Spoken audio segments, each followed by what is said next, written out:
रहे हैं AB star और वक्त हो चला है दिल्ली एनसीआर की खबरों का। सबसे पहले आप सभी को धनतेरस की बहुत बहुत शुभकामनाएं। राजधानी दिल्ली में आज केंद्रीय गृह मंत्री अमित शाह ने राष्ट्रीय एकता दिवस के मौके पर रन फॉर यूनिटी कार्यक्रम में हरी झंडी दिखाकर रवाना किया। इस मौके पर उनके साथ केंद्रीय मंत्री मनसुख मंडाविया, मनोहर लाल खट्टर, नित्यानंद राय और दिल्ली के एलजी वीके सिंह भी मौजूद रहे। राष्ट्रीय एकता दिवस के मौके पर आयोजित एकता दौड़ कार्यक्रम में केंद्रीय गृह मंत्री अमित शाह ने कहा कि इस बार 31 अक्टूबर को दिवाली का त्योहार है, इसलिए 31 अक्टूबर की एकता दौड़ को आज 29 अक्टूबर को धनतेरस के पावन अवसर पर आयोजित करने का निर्णय लिया गया है। वहीं 31 अक्टूबर 2015 को प्रधानमंत्री नरेंद्र मोदी ने देश की एकता और अखंडता के लिए महान सरदार पटेल की स्मृति में एकता दौड़ आयोजित करने का निर्णय लिया था। यह एकता दौड़ सिर्फ भारत की एकता का संकल्प नहीं रहा है, वहीं अब एकता दौड़ विकसित भारत का संकल्प भी बन गई है। वहीं दिल्ली यातायात पुलिस ने लोगों से आग्रह किया है कि ये राष्ट्रीय एकता का जश्न मनाने का अवसर है, इसलिए वाहन चालक सी हेक्सागन के आसपास के क्षेत्र में सुचारू यातायात प्रबंधन सुनिश्चित करने का सहयोग करें। यह दौड़ gate number 1 major Dhyan Chand national stadium से शुरू होकर सी हेक्सागन से बाएं मुड़े, शाहजहां रोड के सामने रेडियल पर दाएं मुड़े और फिर नेताजी सुभाष चंद्र बोस प्रतिमा पर पहुंचेगी।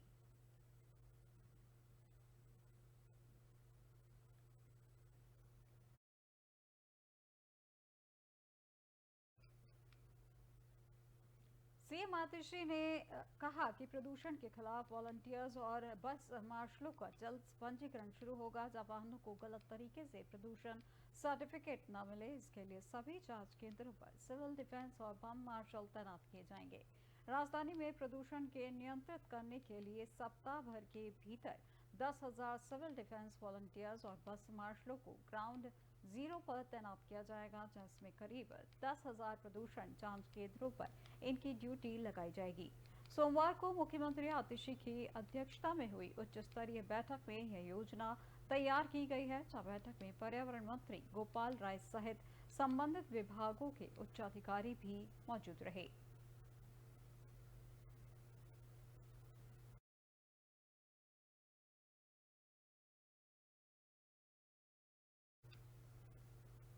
दिल्ली विधानसभा चुनाव 2025 को 3 महीने का वक्त बचा है, जहां आम आदमी पार्टी, बीजेपी और कांग्रेस के अपने स्तर पर लोगों के बीच लॉबिंग भी शुरू कर दी है। वहीं दूसरी तरफ 10 सालों की एंटी इनकम्बेंसी के साथ सत्ताधारी आम आदमी पार्टी जहां पद यात्रा के जरिए लोगों से जुड़ रही है, तो विपक्ष में बैठी कांग्रेस ने दिल्ली न्याय यात्रा का ऐलान किया है, जो 8 नवंबर को राजघाट से आधिकारिक तौर पर शुरू होकर दिल्ली विधानसभा की कुल 70 सीटों को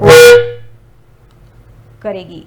जहां आम चुनाव 2024 के ठीक पहले कांग्रेस की तरफ से भारत जोड़ो न्याय यात्रा राहुल गांधी के नेतृत्व में हुई थी, तो इससे पहले भारत जोड़ो यात्रा में राहुल गांधी ने कश्मीर से कन्याकुमारी तक का सफर तय किया था और इसके फायदा आम चुनावों में कांग्रेस को मिला है और लोकसभा की 99 सीटें जीत ली। इससे पहले 2019 के लोकसभा चुनाव में कांग्रेस ने 53 सीटें जीती थी। सवाल यही है कि क्या दिल्ली कांग्रेस दिल्ली न्याय यात्रा में राहुल गांधी भी शामिल होंगे। इसके जवाब में दिल्ली कांग्रेस के चीफ देवेंद्र यादव ने कहा कि राहुल गांधी को यात्रा के लिए आमंत्रित किया जाएगा। वहीं दिल्ली न्याय यात्रा का लोगो पूर्व प्रदेश अध्यक्ष और पूर्व सांसद जेपी अग्रवाल ने लॉन्च किया है और पूर्व प्रदेश अध्यक्ष सुभाष चोपड़ा ने दिल्ली न्याय यात्रा के यात्रियों के लिए टी शर्ट लॉन्च की है।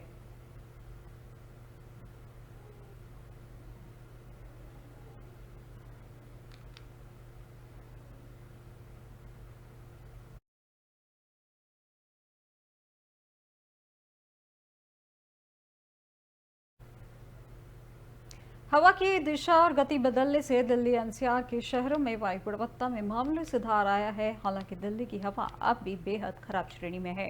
गाजियाबाद और नोएडा समेत एनसीआर के प्रमुख शहरों में हवा खराब श्रेणी में रही। वहीं दूसरी तरफ दिल्ली से सटे गाजियाबाद के कुछ हिस्सों में स्मॉग की परत देखने को मिल रही है।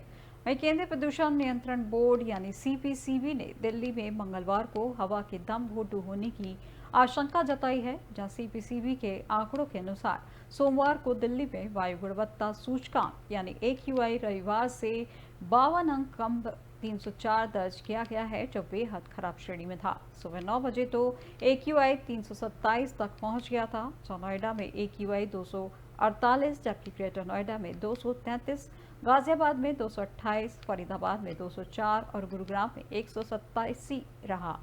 जब 200 से कम AQI मध्यम प्रदूषण की श्रेणी में आता है, जहां पर मौसम विशेषज्ञों का कहना है कि हवा में पटाखों और पराली के धुएं की हिस्सेदारी बढ़ेगी तो वायु गुणवत्ता की स्थिति खराब होगी।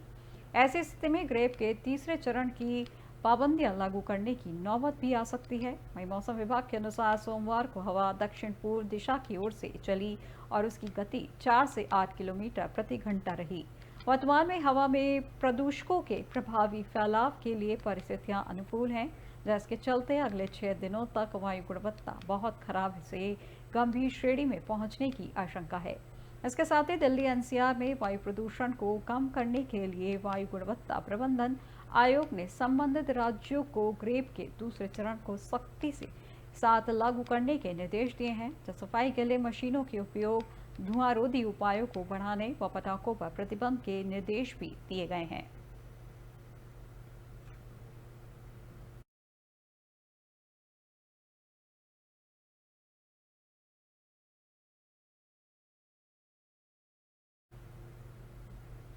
दिवाली के त्योहार पर अपने घर जाने के आस को लेकर गाजियाबाद रेलवे स्टेशन पर यात्री लगातार पहुंच रहे हैं, जहां यात्रियों की सुरक्षा को लेकर GRP और RPF पुलिस रेलवे स्टेशन पर मुस्तैदी के साथ चेकिंग अभियान चला रही है, जिससे रेलवे स्टेशन पर यात्रियों की सुरक्षा में कोई लापरवाही न हो और यात्री बिना किसी परेशानी के अपने गंतव्य तक पहुँच सके।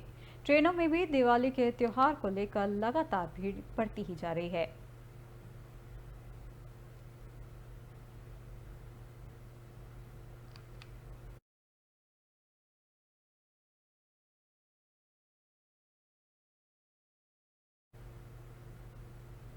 खबर गाजियाबाद से है, जहां मोदी नगर सीकरी रोड के सामने एक्सीडेंट हुआ है, जिसमें डंपर ने एक व्यक्ति को टक्कर मार दी, जिससे उसकी मौके पर ही मौत हो गई। घटना में हुई युवक की मौत की पहचान राजेंद्र नाम से की गई है, जिसका एक्सीडेंट सीकरी रोड बिजली घर के सामने हो गया था। डंपर से अब उसकी डेड बॉडी साहब नगर चौकी पर आ गई है, जहां बताया जा रहा है कि मृतक युवक मोदी नगर रोल्स लिमिटेड में जॉब करता था तथा मुजफ्फरनगर का रहने वाला था, जिसके घर वालों ने आकर गुस्से में रोड को जाम कर दिया।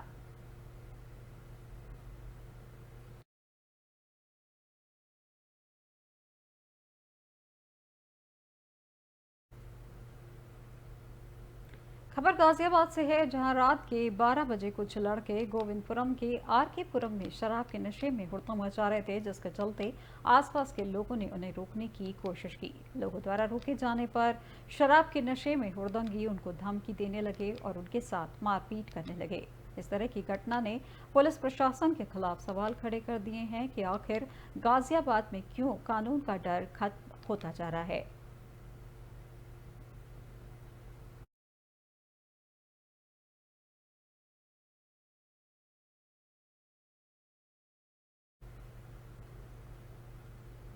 गाजियाबाद के थाना साहिबाबाद क्षेत्र में आज सड़क पर हाई वोल्टेज ड्रामा हुआ, जहां यहाँ एक लड़के ने एक लड़की की बेइंतहा पिटाई कर दी।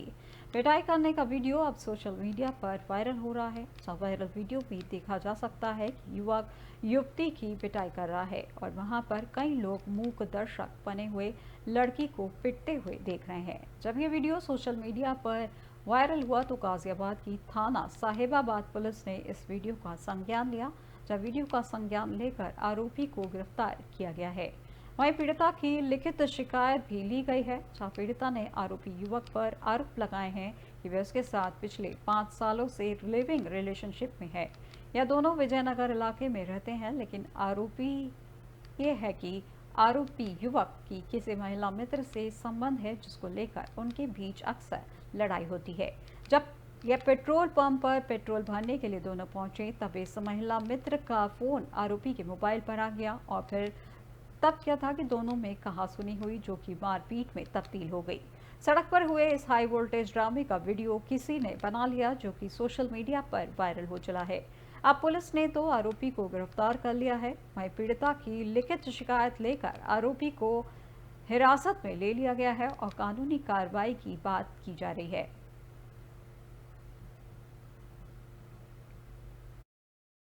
मैं जॉब पे जा रही थी, ये बंदा मेरा नंबर ब्लॉक करके उस औरत से बात करता, उसे लेके जाता है घुमाने के लिए। ये आप क्या लगता है आपको? हम लोग रिलेशन में रह रहे हैं, हम तो मारपीट क्यों 5 साल से रिलेशन में रह रहे। जब भी शादी के लिए बोलते, जब भी हम मारपीट करता है, उस औरत के साथ जाता है और मेरे साथ मारपीट करता रहता है। तो आप उसके साथ से वायरल हो रहा था, जिसमें एक युवक द्वारा एक युवती के साथ मारपीट की घटना सड़क पे कारित की जा रही थी।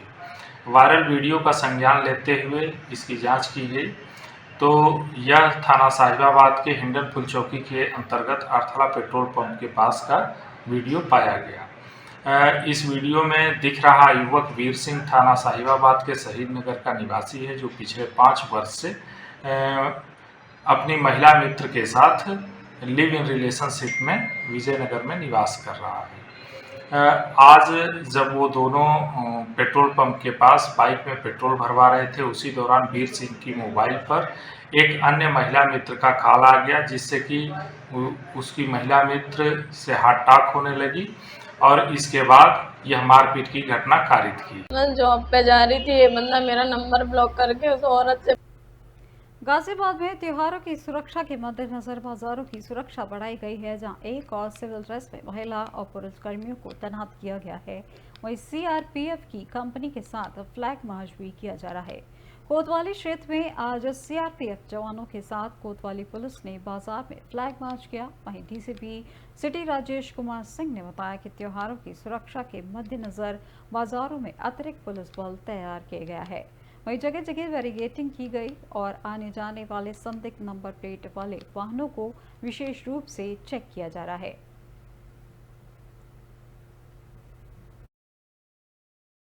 त्योहारों के दृष्टिगत पूरी फुलप्रूफ व्यवस्था की गई है। पुलिस लगातार गश्त कर रही है, पैदल गश्त कर रही है। इसके अलावा जगह जगह बैरियर लगाकर संदिग्ध व्यक्तियों की चेकिंग की जा रही है, ताकि किसी भी व्यापारी के साथ, किसी भी जो पब्लिक के लोग बाजार जाते हैं, खरीदारी करते हैं, कोई भी लूट की घटना न हो, कोई भी छेड़खानी की घटना न हो, कोई भी यूटीजिंग न हो। इसके दृष्टिगत लगातार हमारी पुलिस पूरी फोर्स सड़क पे है, लगातार चेकिंग कर रही है। इसके अलावा हमें 5 कंपनी बाहर से भी मिली है सीएपीएफ के रूप में, चूँकि यहाँ पे विधानसभा का उपनिर्वाचन भी है। उसको लेके लगातार एरिया डोमिनेशन की कार्रवाई की जा रही है। चुनाव के दृष्टिगत बाजारों में भी उनसे गश्त कराई जा रही है, कहीं कोई बात न हो। ये दिवाली पर दिल्ली अग्निशमन विभाग के सभी अधिकारी और कर्मचारी अलर्ट पर रहेंगे, जहां दिल्ली पुलिस ने पहले से ही सुरक्षा बढ़ा दी है। दिल्ली अग्निशमन विभाग ने एहतियात के तौर पर भीड़ भाड़ वाले इलाकों के पास दमकल गाड़ियों को तैनात कर दिया है। वहीं 31 अक्टूबर और 1 नवंबर को विभाग ने अपने सभी अधिकारियों और कर्मचारियों की छुट्टियां रद्द कर दी हैं। दिल्ली अग्निशमन विभाग के निदेशक अतुल गर्ग का कहना है कि दिवाली की रात शहर भर में अग्निशमन विभाग के 3200 कर्मचारी तैनात रहेंगे। अधिकारियों का कहना है कि राजधानी में सरकार की ओर से पटाखों पर बैन लगाया गया है। ऐसे में उम्मीद है कि आग लगने की घटनाएं ज्यादा नहीं होंगी।